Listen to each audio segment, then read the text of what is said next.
What's going on, Broncos country? Welcome on into the Broncos Breakdown by Chat Sports. I'm your host, Matthew Peterson. And on today's episode, I want to run through the updated playoff picture for Denver now that we are in the late afternoon games of Week 16. So there's been some movement, and I want to let you guys know whether it was in Denver's advantage or disadvantage. And you can look at it one of two ways, but I'm not looking at it as a major advantage. So the Ravens and the Steelers, along with the Chiefs and the Texans, all played on Saturday. None of those games had major implications on Denver. You could argue, hey, it'd be nice if the Steelers were the 3 seed. So if the Broncos can climb out of the 7 seed back up to the 6 seed, it'd be better for them to play in Pittsburgh versus Baltimore based on what happened last time Denver went to Baltimore. But the Ravens knocked off the Steelers. However, for the time being, Pittsburgh still has the head-to-head tiebreaker. That could change, though, over the next couple or the last 2 games of the season. But the big game that had a implication for Denver today was the Bengals. The Bengals are 7-8.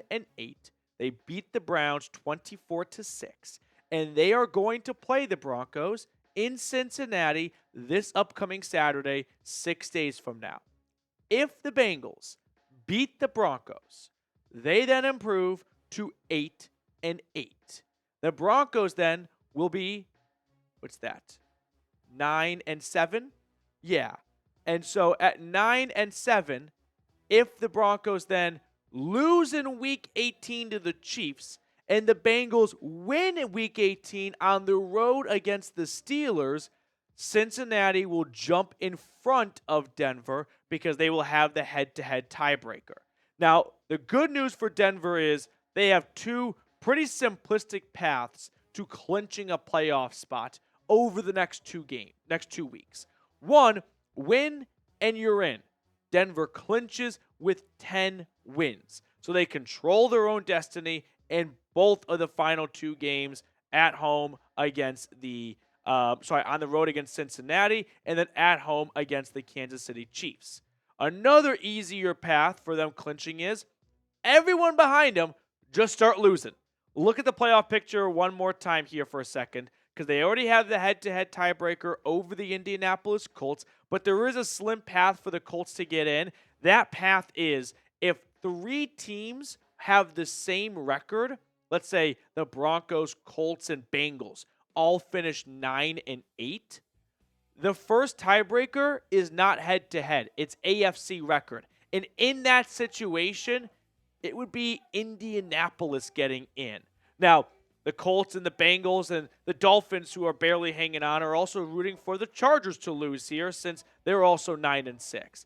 But Cincinnati winning, it definitely puts a little bit more pressure on the Broncos because the Bengals need to win out, but they also have kind of a control-your-own-destiny-esque feel since they play the Broncos, so they can help control Denver's fate in Cincinnati this upcoming week on Saturday. And then Week 18, the Bengals close out the year on the road against Pittsburgh, and the Broncos close out the year at home against the Chiefs, who may or may not have something to play for, but it's trending towards the Chiefs will have locked up the 1 seed by then. So even if Denver were to slip up against Joe Burrow, Jamar Chase, and T. Higgins on the road, they may be playing Carson Wentz Week 18. And if they win that game, no matter what happens in Cincinnati, they clinch a playoff spot. So that's kind of the updated look at the playoff picture.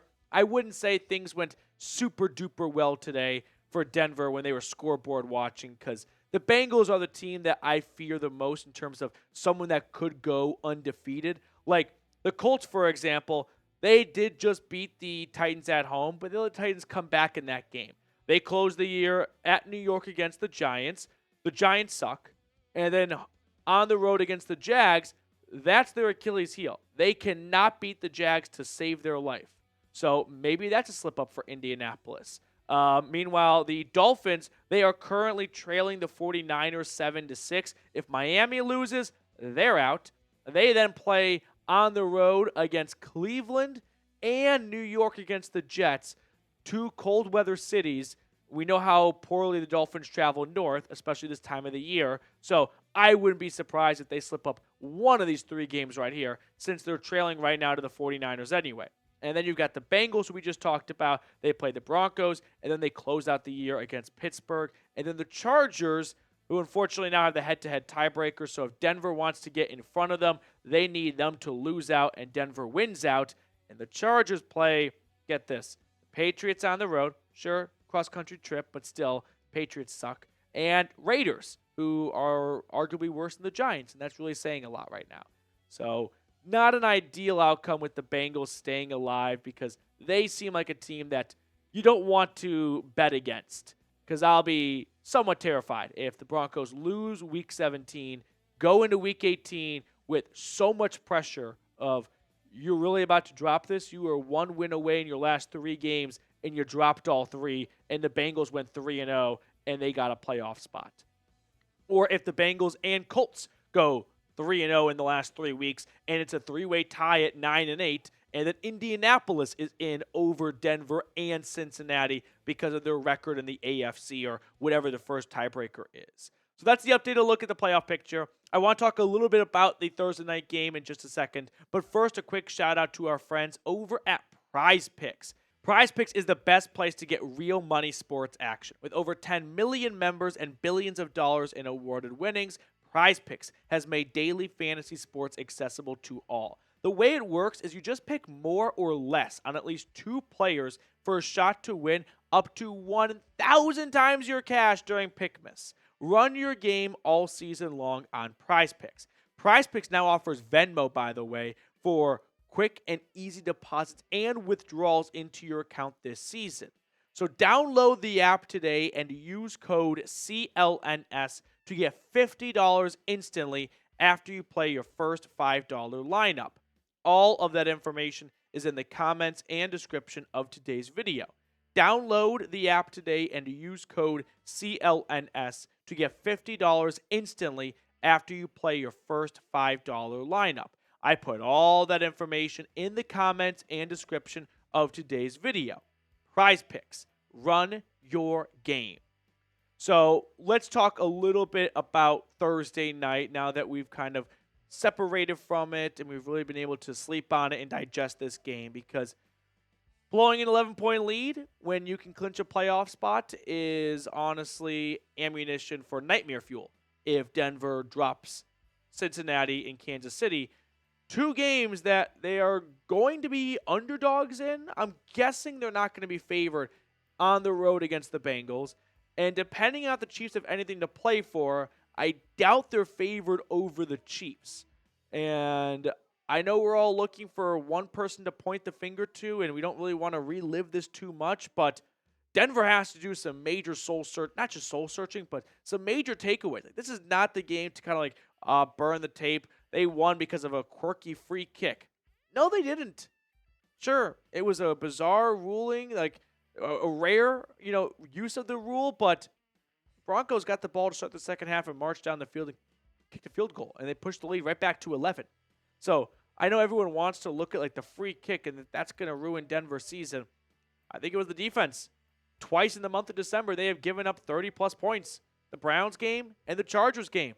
This defense was, somewhat the backbone of this team for much of the season, as they were kind of putting up, or not putting up, but like, carrying a rookie quarterback at times. And there were plenty of games like the Falcons game where it was Bo Nix who was, putting up all the points and taking care of business for this team. But this defense has to get it together, because it's not going to be an easy, finish to the year with T. Higgins, Jamar Chase, and Joe Burrow. Jamar Chase is playing the best football of any wide receiver, so I cannot wait to watch PS2 hopefully shadow Jamar Chase, because Vance Joseph better do that and not let Jamar Chase win this game, because I see Chris Abrams drain running after him. No offense to the rookie.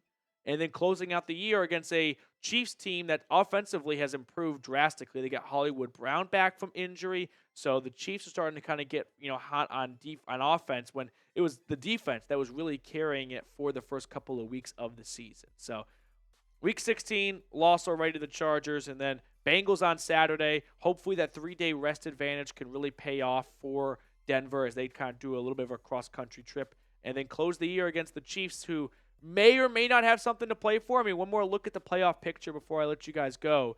And Kansas City, with their win on Saturday over the Texans, 14-1. The Bills are playing right now against the Patriots, and they are, last I checked, losing that game 14-7 at the 2-minute warning. But obviously, this will change by the time you're listening. But if the Bills lose that game and they are 11-4, 3 games back with 2 games remaining, Kansas City clinches the 1 seed. They're frauds, the biggest frauds to ever get the 1 seed. And they will have nothing to play for the last 2 weeks. And Patrick Mahomes is somehow week to week with an ankle injury, but also not even on the injury report because he's a full participant. So makes sense to me how that makes any sense. Maybe setting their starters week 18.